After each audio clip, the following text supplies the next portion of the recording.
Assalamualaikum warahmatullahi wabarakatuh. Saya Fian Krianto, absen 2 dari kelas 3N3. Saya ingin mempresentasikan hasil diskusi saya. Sejarah umum teknologi otomotif. Kendaraan pertama ditemukan oleh Ferdinand Prebes pada tahun 1672. Kemudian pada tahun 1752, Vittory Samstrukhov dari Rusia membuat sebuah kendaraan seperti kereta salju bertenaga manusia. Mobil pertama di Amerika Serikat dengan hak paten diberikan kepada Olivier Evans pada 1789. Dan pada tahun 1804, Evan mempromosikan mobil pertamanya yang merupakan mobil kendaraan amfibi pertama. Perkembangan teknologi menggunakan sistem starter elektronik ditemukan Carl Catering untuk mempersiapkan mobil Carl pada tahun 1910 sampai 1911. Pada saat itu, kendaraan sudah menggunakan suspensi independen dan stemper pada roda depan. Pada 1927, Ford membuat mobil model T dengan harga lebih murah pada saat itu. C. Teknologi otomotif dalam penerapan elektronik. Teknologi otomotif perkembangan beriringan dengan perkembangan teknologi yang ada, salah satunya perkembangan bidang elektronik. 1. Engine. Pengontrolan suplai bahan bakar dan pengontrolan percikan bunga api pada motor bensin sudah menggunakan sensor dan alat ukur. Untuk kebanyakan orang menyebutnya sistem EFI. Sistem rem yang dikembangkan seperti kita kenal dengan nama ABS atau anti-lock brake system. 3. Sistem string. Untuk lebih memudahkan sistem kemudian agar lebih ringan, maka perkembangan teknologi yang menggunakan mekanik berubah menjadi hidrolik dan elektronik seperti pada gambar berikut. Sistem suspensi. Sistem suspensi digunakan untuk kenyamanan berkendaraan terhadap goncangan yang melewati jalan yang tidak rata. 5. Sistem keamanan sistem kendaraan dengan yang sangat penting pencurian teknologi elektronik yang digunakan adalah sistem immobilizer. B. Teknologi otomotif konvensional. Mesin otomotif adalah mesin yang mengkonvensionalkan menghibahkan bahan bakar energi gerak. Pada awal ditemukan mesin otomotif berbagai macam bahan bakar digunakan daripada bahan bakar padat, cair maupun gas.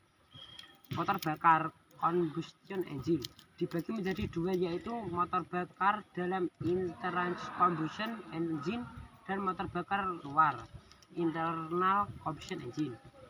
Kendaraan yang ada di Indonesia umumnya menggunakan bahan bakar minyak gas dengan sistem mengisi pembakaran dalam 2 tak dan 4 tak.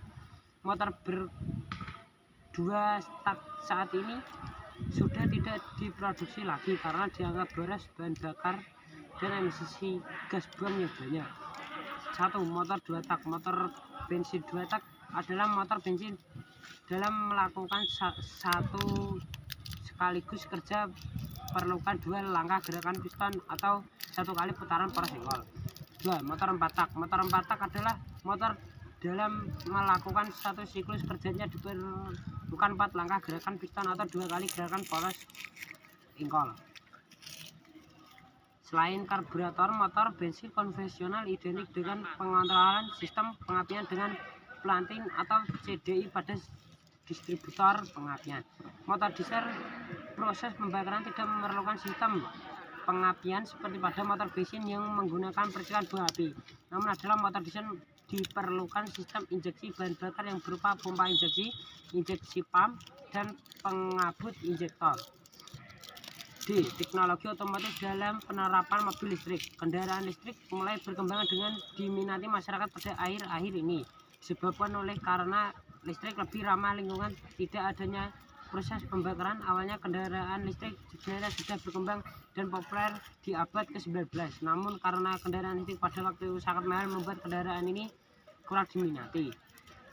Mobil listrik. Di pasaran mobil rumah lingkungan terdapat 3 jenis, yaitu listrik EV, electric vehicles, PHEV, plug-in hybrid excel dan HEV, hybrid electric.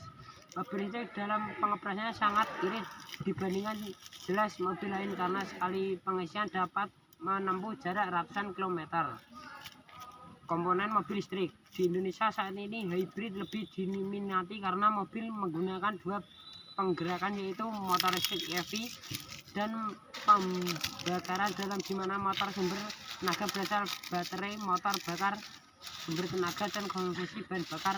Mobil hybrid dilengkapi dengan sistem hybrid single drive SHD yang mengatur secara otomatis penggunaan penggerakan motor listrik atau motor bakar. Suplai tenaga. Mobil listrik memerlukan pengisian ulang tenaga ponsel. Menggunakan mobil listrik mencari tempat pengisian ulang dan bergerak mobil pada waktu mobil standby tidak bisa digunakan. Biaya perawatan. Biaya perawatan mobil hybrid lebih efisien karena layak mobilnya biasa, sedang mobil listrik saat tertentu harus mengganti baterai yang dengan biaya cukup mahal. Harga mobil hybrid lebih rendah dibanding mobil listrik. Isu global dalam pengembangan otomotif. Isu dalam pengembangan otomotif beragam seperti berikut. 1. Menipisnya stok bahan bakar. Sumber energi Indonesia menipis karena kebutuhan bahan bakar tidak ditemukannya cadangan bahan bakar baru. Saat ini produksi minyak nasional taksir 700.000 barel per hari, padahal kebutuhan mencapai 1,5 juta per hari. Pemerintah dengan berbagai upaya dilakukan untuk mengemuka solusi kebutuhan energi. 2. Perubahan iklim.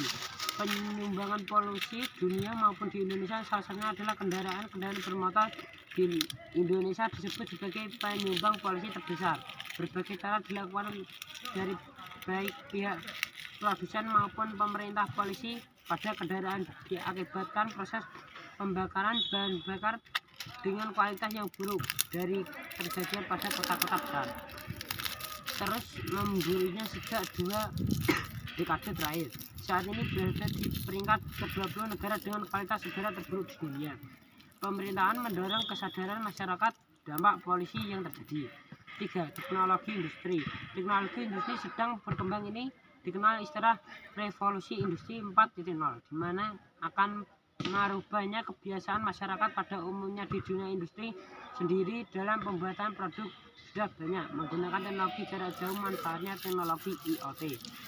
Pada kendaraan sendiri menggunakan mobil tanpa sopir sudah banyak dikembangkan, antara lain perusahaan asal Jerman Basecamp yang bekerja sama dengan Ford mobil dapat parkir sendiri tanpa adanya sopir. Smart Car mobil Google, kendaraan roda 4 tanpa setir yang pedal dengan modifikasi dari mobil Toyota Prius, Lexus SUV, dan lain-lain. Mobil tanpa sopir. Mobil tanpa sopir juga dikenal dengan mobil otom. Berbagai brand besar tersebut menggunakan teknologi ini. Sekian presentasi dari saya, kurang lebihnya mohon maaf. Wassalamualaikum warahmatullahi wabarakatuh.